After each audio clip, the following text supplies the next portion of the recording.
still talking about football? Yeah, football. NFC North. Then let's talk football. Welcome back, everybody. This is Headed North, an NFC North podcast, and I'm your host, D-Tron. And right at the top of this episode, I am going to get the spicy stuff out of the way. First, Caleb Williams is going number one overall, even though he's not the best quarterback in this draft.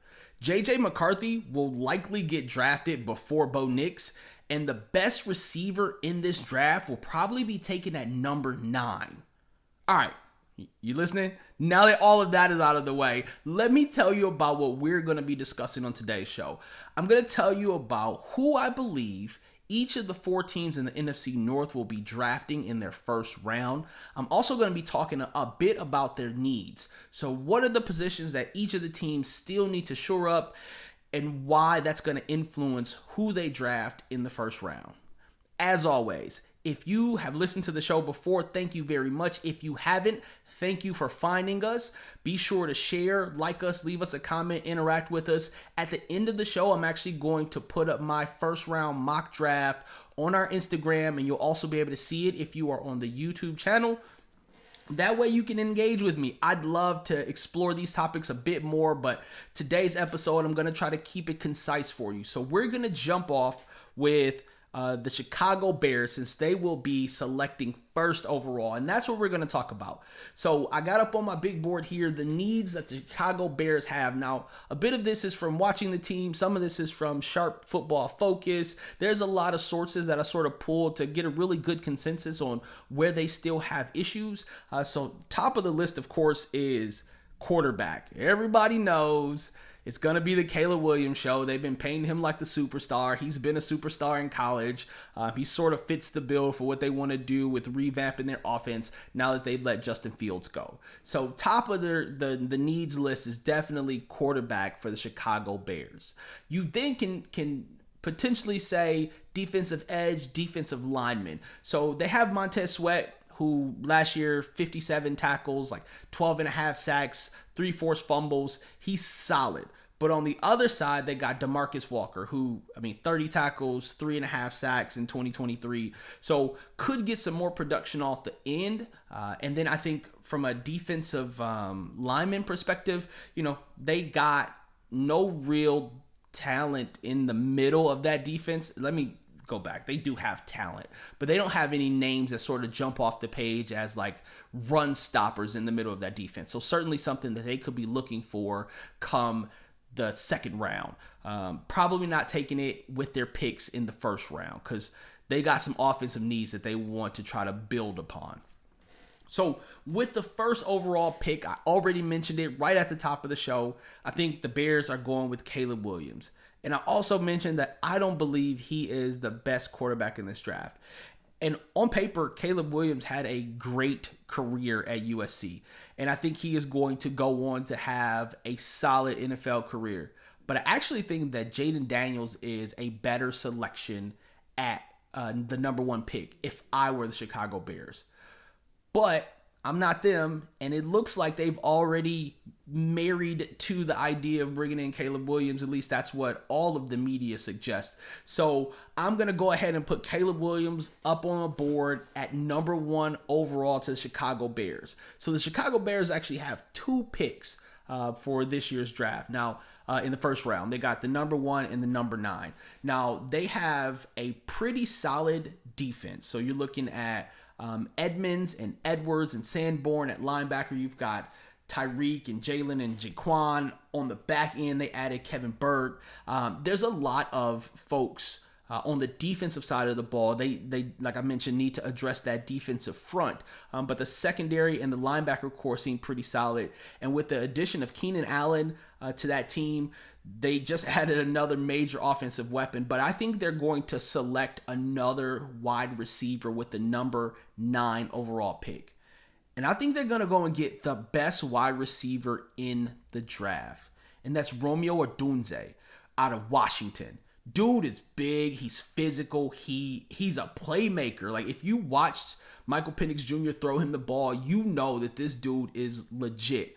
I think he's going to end up being the best wide receiver of this draft class. And certainly There's a long way to go before we figure that out. But I think that is going to be the number 9 pick for the Chicago Bears. They're going to take Odunze, and that's going to be quite the wide receiver room. DJ Moore, Keenan Allen, Odunze, who's the tight end that just came over from the Chargers as well. Like, they're going to have plenty of weapons for Caleb to throw the ball to, with some new additions in the backfield as well.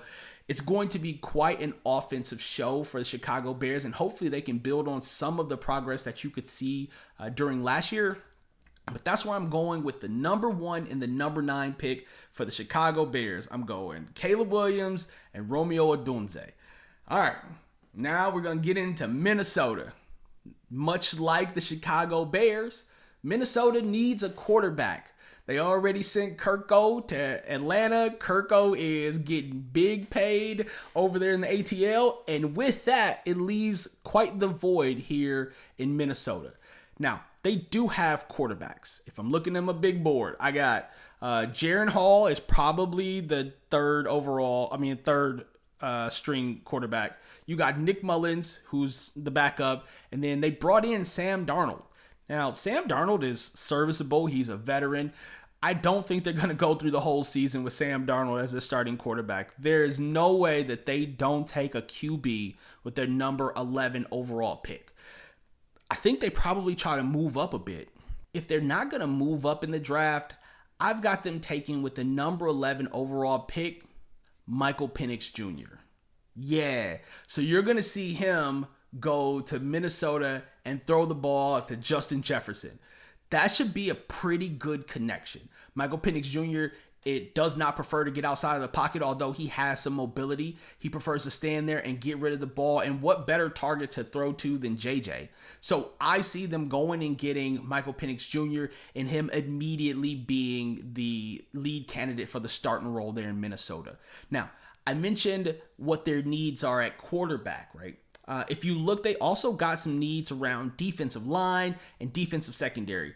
They lost Danielle Hunter. They lost DJ Wanham. They lost Marcus Davenport, although he got hurt earlier in the year, so he wasn't that much of a factor. But still, they lost some pretty significant folks on that defensive line.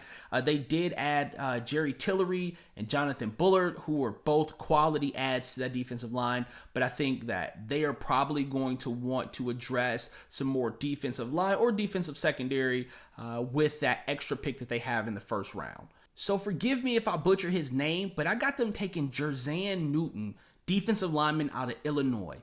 This is going to be someone who can give them some additional pressure inside, but you could also potentially bump him to the outside as well and give a little bit of that edge protection, potentially flexing him. So I think go with Newton at that number 23 overall pick. That way they're addressing an offensive need that they have at the quarterback level, which is the highest need they have, and then the defensive lineman. I think they still have a bit of youth in their secondary, so they don't have to address that in the first round. And there's multiple cornerbacks that they could target in the second round with, well, technically they don't have any second or third round picks. So fourth round, they can go out and get a cornerback and just hope that they hit a diamond in the rough. But Minnesota's got to make a real splash with those first 2 picks in the first round, because again, they don't get a shot at it until the fourth. So I'm going with Michael Penix Jr. with the number 11 overall pick, and then I'm going to go with Newton with that 23rd overall pick. All right, so we're going to move into the Green Bay Packers. Now, the needs that I have listed for them is either a DB or a safety. Second is some offensive lineman help. They just have a lack of depth in the offensive line, and so that is certainly an area that they likely want to address. And then potentially in the linebacker core, where you have Quay Walker or Preston Smith or Lucas Van Ness, some folks who are solid, but could you get some more depth at the linebacker position? So in the first round, Green Bay has 1 pick. They have the number 25 overall pick. With their offensive line being so thin, and them drafting closer to the bottom of the first round, I think Green Bay will likely target Cameron Kitchens, the safety out of Miami, with their 25th overall pick. This would be a great addition to a secondary that includes Jair Alexander, Kaysen Nixon, Carrington Valentine. He's coming along. Hopefully the second year is better than the first year. And then Corey Ballantyne. This is going to give them some help over the top. give them someone who can run, who can play the run and the pass. I think Kitchens is going to be a awesome pickup if they get him at 25. They can afford to not take him at 25, but I don't think they get a chance to pick up quality safety help at 41, which is the next time that they pick. So I would be going after Kitchens with that number 25 overall pick if I was Green Bay, adding to my secondary and hopefully being able to add some offensive lineman depth at that 41 or the 58th overall pick that they have in the second round. Because again, they have a good starting five. It's just they don't have very much depth on the offensive line. So I think if they could just add some youth and some depth, they can do that in the second round and be just fine with those two picks that they have in the second round. But first round, I'm going after the skill player that they need the most, which is going to be that secondary help from a safety perspective. And then Detroit, since we're trying to keep the show concise, Detroit needs help in a couple of places. Detroit needs help at wide receiver, they need help at cornerback, and they need help on the defensive line. Here's why I say that. Amon-Ra is amazing, and we all know that. Jameis Williams, he's not exactly a one-trick pony, right? He's got the deep ball. You could hand the ball off to him, but I haven't seen him effectively run a route across the middle, working out. His post game is pretty good, but he is the over-the-top target. Amon-Ra is slicing you up in the middle. And then you've got like Khalif Raymond, Donovan Peoples-Jones. Like that third spot is not ideal with the Lions, and they've been able to work around it. I mean, again, they have the tight ends that they work the ball to. They work the ball out of the backfield as well. So they've got weapons, but wide receiver is a position that they could potentially target to get some more talent. They also need cornerback help. So they did go out and get Amika Robertson, and they also got Carlton Davis to replace the void created in the secondary by the DB that they had to let go, that they just paid a bunch of money to. So it does help them there. But then the next two I think I got is like Vildor and Mosley. Not ideal for the third and fourth DB to not be like staples, especially when you spread out the defense the way that the Lions like to do in their defensive scheme. So cornerback help would be nice. Wide receiver help would be nice. And then defensive line. So they strengthened it by bringing DJ Reader on. You could tell that they wanted to attempt to address concerns because, again, they brought in Robertson and Carlton Davis. They brought in Davenport from Minnesota, although I mentioned earlier he was hurt last year, so didn't do a whole lot in Minnesota. He hasn't done a whole lot over the last 2 years, so I hope he's a welcome addition. But they still have Kaminsky there on the other side, on the other side of the line, away from Aiden Hutchinson. So they still got time to need to fill in that defensive line area, and I don't think it is the biggest need. I think you have wide receiver concerns and cornerback concerns out of Detroit. So Detroit has the number 29 overall pick, and if I look at my big board, I was hoping, right, that Kool-Aid McKinstry would be available down at 29, but I don't think he will be. And so I've got the Lions taking the best wide receiver talent that's left on the board at the time, which is Xavier Worthy out of Texas. Now, I know that's probably not a super, exciting pick for them, although he, if you haven't watched his games, is very talented. I think that most people, if you're looking at the way the Detroit Lions have drafted and what they've made a priority is their defense, they're probably going to go after somebody on the defensive side of the ball, someone like, who I got? I got Chop Robinson going after Xavier Worthy. If Chop Robinson is left on the board, I got some buddies who believe that the Lions are probably going to go after them because they're a defensive-focused team, or at least focused on improving their defense, and that being sort of the staple of who they are. But I've got him taking Xavier Worthy, a wide receiver, to add to the core. He's not huge. He doesn't really strike you as the big possession receiver, but certainly someone who is going to be an added addition, another layer to the many layers that are going on within the Detroit Lions wide receiver core. So that's who I've got going in the first round for all four teams. Again, I said Caleb Williams, Romeo Odunze, Michael Penix Jr., Is it Zahir? I'm messing up your first name. Newton out of Illinois going to number 23 to Minnesota. I've got Green Bay taking Kitchens out of Miami, and then Detroit taking Xavier Worthy in the first round at number 29. Whew. Look, I'll be honest with you. Going through who's going to be off the board and still available is a pretty big task. I don't see how most folks do it, because as I work through this first round, I'm thinking, man, if this person goes here, then the Lions won't get them, and then the Bears won't get this, and it's a whole lot to work out. But with that being said, I'm going to reveal to you my top 10 picks coming out of the 2024 draft. This is who I believe are going to go top 10. And then if you watch the YouTube channel or you tap in with me on Instagram, you can see my whole first mock round for the first round of the draft and interact with me, man. I'd love to hear whether or not you believe I am on something with these picks that I got, or if I'm right in line with where you think folks are going to land. So let me pull up my list here. That way I can zoom in just a bit for you. All right. So number one, we already talked about Caleb Williams going to the Chicago Bears from USC. Now, if I tear some of these names up, forgive me, blame it on my head, not my heart, right? All right, so number two, the Washington Commanders. I actually have them taking Jaden Daniels out of LSU. Quarterback, look, I think he's the best quarterback in this draft. But hey, jury's still going to be out whether or not he's going to have the kind of career that you project the number one overall having, like Caleb Williams. But I got Washington going and getting Jaden Daniels.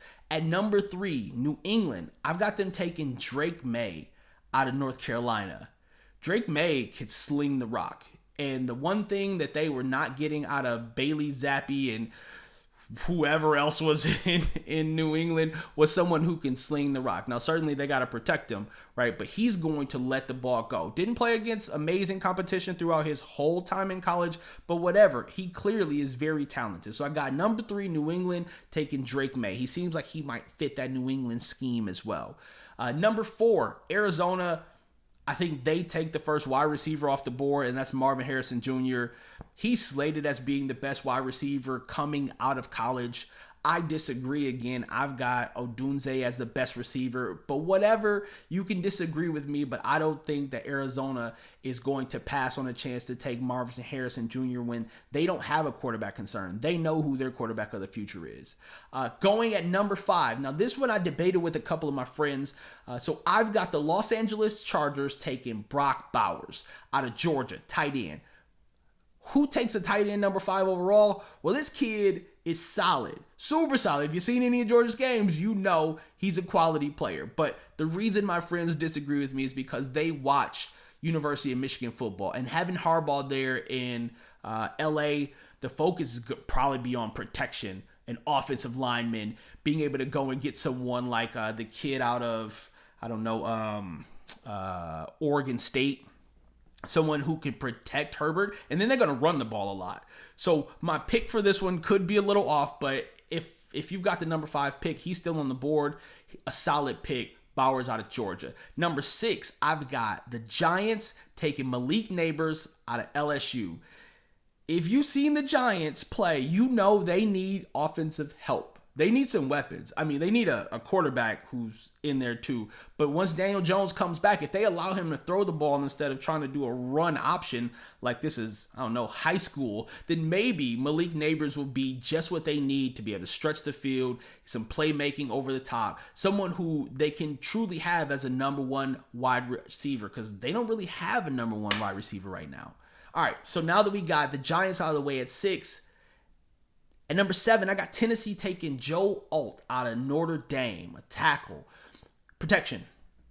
I think they got potentially who they want to be their starting quarterback in Tennessee. They just got to give him some protection, give him some time to throw the ball, and potentially pick up some weapons later on in the draft. But I got him taking Joe Alt at number 7. Number 8, this one is iffy to me. There's some new offensive weapons in town in Atlanta, and I don't think they're going to go offensive side of the ball. I think they're going to go defensive side of the ball and try to shore up their secondary. So I got him taking Cooper DeJean. I think it's DeJean. Sorry if I'm messing up your name. Coming out of Iowa. He's a DB. Haven't seen much of him play, but I hear that he's ranked pretty highly.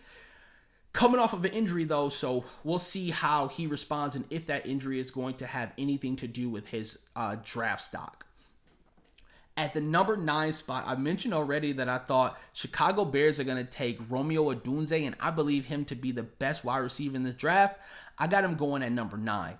And to round out the top 10, I got the New York Jets taking Keon Coleman, wide receiver out of Florida State. I know I got some wide receivers going pretty high up in this draft, but they need some help as well. They got Garrett Wilson, and that's pretty much it. And so I want to make sure that I stress the fact that I think they're trying to give Rodgers some weapons to make him competitive this year because they're going all in on this being the Jets' year.